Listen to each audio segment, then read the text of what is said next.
বারুইপুরে কি ঘটনা ঘটেছে শুনেছেন তো? হ্যাঁ, আপনারা নিশ্চয়ই এই মুহূর্তে জানেন যে বারুইপুরে যে ঘটনা ঘটে গিয়েছে তা ভাষায় প্রকাশ করার মতো না। একটা 12 বছরের ফুটফুটে নাবালিকার সঙ্গে যারা এরকম নির্মম পাশবিক ঘটনা ঘটাতে পারে তারা আদৌ মানুষ কিনা সেই নিয়ে প্রশ্ন উঠে গেছে। কিন্তু সব থেকে বড় কথা, এই যারা এই ঘটনার সঙ্গে অভিযুক্ত বলে মনে করা হচ্ছে স্থানীয় মানুষরা, যাদেরকে ধরে থানায় তুলে দিয়েছে পুলিশের হাতে, স্থানীয় মানুষদের অভিযোগ তারা প্রত্যেকেই বিজেপির সদস্য সমর্থক। এমনকি বারুইপুর মন্ডল 3-এর বিজেপির সাধারণ সম্পাদক, তার বিরুদ্ধে সুস্পষ্ট অভিযোগ, যেই ব্যক্তির নাম শান্তনু মন্ডল, তার বিরুদ্ধে সুস্পষ্ট অভিযোগ যে তিনি নাকি পরবর্তীকালে থানায় গিয়ে পুলিশের সঙ্গে কথা বলে যাদেরকে এলাকাবাসীরা এই ঘটনার সঙ্গে জড়িত থাকার অভিযোগে পুলিশের হাতে তুলে দিয়েছিল তাদের ছাড়াবার ব্যবস্থা করে দিয়েছেন। যাকে এই সমস্ত বিষয় নিশ্চয়ই বাংলার প্রথম সারির সমাজ মাধ্যমগুলোতে দেখাবে, যেভাবে অভয়াকাণ্ডকে দেখিয়েছিল, রাত দখল হয়েছিল যেভাবে, তারা যেরকম ভাবে টিভিতে দেখিয়েছিল, আমরা আশা করছি এইভাবেও এই বারুইপুরে যেরকম নারকীয় পাশবিক ঘটনা ঘটেছে সেই বিষয়টিও বাংলার প্রথম সারির সংবাদ মাধ্যম যারা আছে তারা বাংলার প্রতিটি মানুষের ঘরে ঘরে পৌঁছে দেবে। তার কারণ এই ধরনের ঘটনা যাতে ভবিষ্যতে কোনো পাড়ায়, কোনো অলিতে, কোনো গলিতে না ঘটে, তার জন্য প্রত্যেকটি এলাকার মানুষের সচেতন হওয়া দরকার। এবং এই সচেতনতার জন্যই বাংলার প্রথম সারির সংবাদ মাধ্যমগুলো যারা আছে, যাদের প্রচুর দর্শক, তাদের উচিত বারুইপুরের ঘটনা নিয়ে মুখ খোলা, সঠিক সংবাদ পরিবেশন করা। কিন্তু রাজনৈতিক মহল এই ঘটনা নিয়ে কি চুপ থাকবে? না, চুপ থাকবে না। ইতিমধ্যে আমরা দেখতে পেয়েছি মমতা বন্দ্যোপাধ্যায় এই ঘটনা সম্পর্কে বিবৃতি জানিয়েছেন।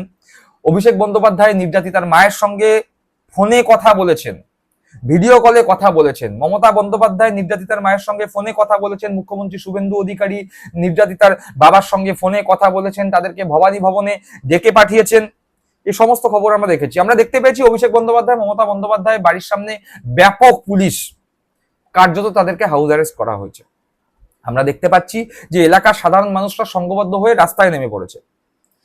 এই রকম ঘটনার সময় ভালো তৃণমূল কোথায়? অর্থাৎ তৃণমূল কংগ্রেসের বিদ্রোহী 65 জন বিধায়ক কোথায়? তাদের দেখা পাওয়া যাচ্ছে না। তাদেরকে কোনো রকম সাংবাদিকদের সামনে এসে নিজেদের বক্তব্য এই বিষয় সম্পর্কে দিতে দেখা যাচ্ছে না। কেন?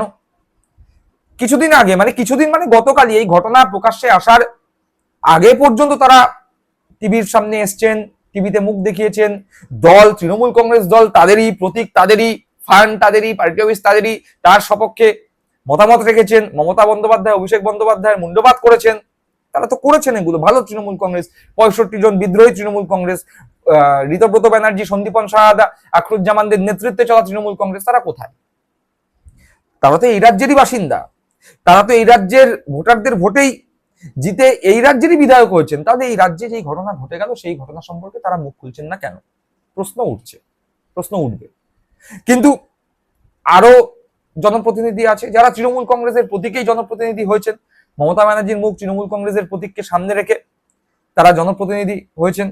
তাদের মধ্যে অন্যতম সায়নী ঘোষ। তৃণমূল কংগ্রেসের অনেক নেতা এবং প্রায় 100% কর্মী বিশ্বাস করেছিল সবাই ছেড়ে গেলেও সায়নী ঘোষ ছাড়বে না। সায়নী ঘোষ 2026-এ তৃণমূল কংগ্রেসের বিপর্যয় ঘটার পরেও প্রায় তৃণমূল কংগ্রেসের সঙ্গে প্রতিদিন লড়াইয়ের ময়দানে ছিলেন। বিভিন্ন সময় বক্তব্য রেখেছিলেন, বলেছিলেন যে না, আমি লড়াইয়ের ময়দান ছেড়ে যাওয়ার মেয়ে না।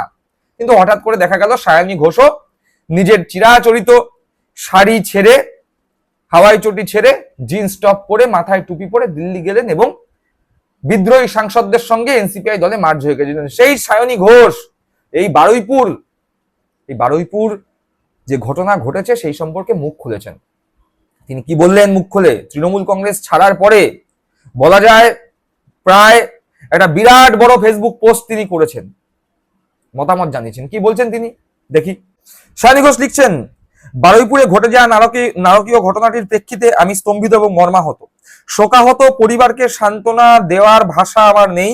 এই মুহূর্তে সামাজিক, মানসিক ও প্রশাসনিকভাবে নাবালিকার পরিবারের পাশে আছি। মাননীয় মুখ্যমন্ত্রীর সঙ্গে বিষয়টি নিয়ে আমার আলোচনা হয়েছে এবং উনি আমাকে আশ্বস্ত করেছেন যে রাজ্য সরকার অত্যন্ত তৎপরতার সঙ্গে ঘটনার সঙ্গে যুক্ত অপরাধীদের শনাক্ত করা এবং অতি দ্রুত বিচার প্রক্রিয়া সম্পন্ন করে চরম শাস্তি দেওয়ার জন্য বদ্ধপরিকর। দোষীদের গ্রেপ্তারি এবং বিষয়টি দ্রুত নিষ্পত্তি করার জন্য একটি সিট গঠন করা হয়েছে। আমি তাকে দ্রুত এবং জরুরি পদক্ষেপ গ্রহণ করার জন্য ধন্যবাদ জানাই। স্থানীয় সাংসদ হিসাবে প্রশাসনের সঙ্গে যোগাযোগ থেকে তদন্তের কাজে যাতে সঠিক এবং দ্রুত সম্পন্ন হয়ে যায় তার জন্য প্রতিনিয়ত সচেষ্ট আছি। ঘটনাটিকে কেন্দ্র করে জনরোষের জেরে গণপিটুনিতে একজনের মৃত্যু হয়েছে, তারও তীব্র নিন্দা জানাই। এইরকম ঘটনায় উত্তেজনা স্বাভাবিক হলেও আইন নিজের হাতে তুলে নেওয়ার অধিকার কারণ নেই।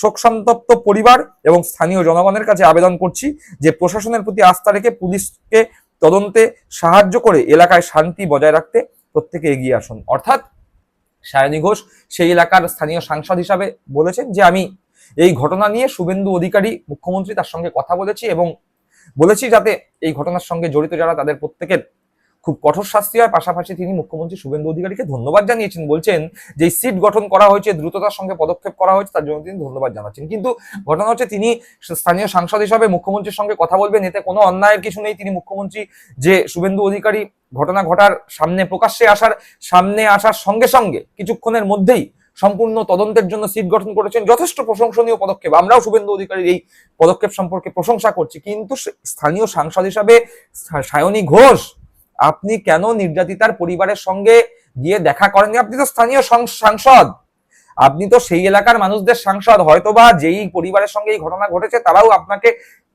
ভোট দিয়েছিল, হতে পারে। ভোট দিক অথবা না দিক, আপনারও তো আপনার সংসদীয় এলাকার বাসিন্দা তো এরা। আপনি কেন যাচ্ছেন না? কিসের জন্য যাচ্ছেন না সেই এলাকায়? সেই মাটির পাশে দাঁড়াতে, সেই বাবাটির পাশে বা দাঁড়াতে, সেই পরিবারটির দুঃখ ভাগ করে নেওয়ার জন্য যাওয়ার কি মুখ নেই? লজ্জা করছে। কেন লজ্জা করবে? কেন? আপনি তো সাংসদ, আপনি তো এদের ভোটে জিতেছেন। এখন কি লজ্জা হচ্ছে যে তৃণমূল কংগ্রেসের প্রতীকটাকে ভাঙিয়ে সাংসদ হয়েছিলাম, তাই এখন এলাকায় এরকম একটি ঘটনা ঘটে গেছে, তাদের পাশে যাওয়ার কর্তব্য বোধ আপনার মনে জাগছে না? ফেসবুকে একটা পোস্ট করে দিলেই হয়ে গেল? রাজ্যের মুখ্যমন্ত্রী নিজের দায়িত্ব সম্পর্কে যথেষ্ট ওয়াকিবহাল, তিনি ঠিক নিজের দায়িত্ব পালন করবেন। আমরা বিশ্বাস রাখি, আমরা আশা রাখি, আমরা সাধারণ মানুষজন আশা রাখি। কিন্তু আপনি তো ওই এলাকার সাংসদ, আপনার কর্তব্য না ওই বাড়িটায় যাওয়া, নির্যাতিতার পরিবারের পাশে গিয়ে দাঁড়ানো? মুখ লুকাতে হচ্ছে, কখনো মাস্ক পরে, কখনো ফেসবুকে পোস্ট করে।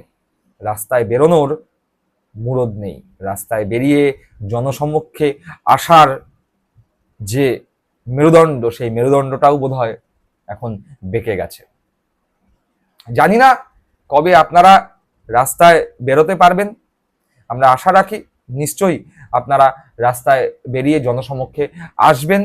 আপনাদের যেই লজ্জা, যে দ্বিধাবোধ আছে, পরম করুণাময় ঈশ্বরের কাছে প্রার্থনা করি যাতে সেই লজ্জা এবং দ্বিধাবোধ খুব দ্রুত কেটে যায়। এবং পরম করুণাময় ঈশ্বরের কাছে আরো একটি প্রার্থনা করি, বারুইপুরে এই পাশবিক ঘটনার সঙ্গে যারা যারা যুক্ত এবং যারা যারা এদেরকে ছাড়িয়ে দেওয়ার চেষ্টা করেছে, প্রত্যেকের যেন কঠোর থেকে কঠোরতম শাস্তি স্বয়ং ঈশ্বর দেয়। কি মনে করছেন আপনারা? অবশ্যই কমেন্ট বক্সে কমেন্ট করে জানাবেন। সকলে ভালো থাকবেন।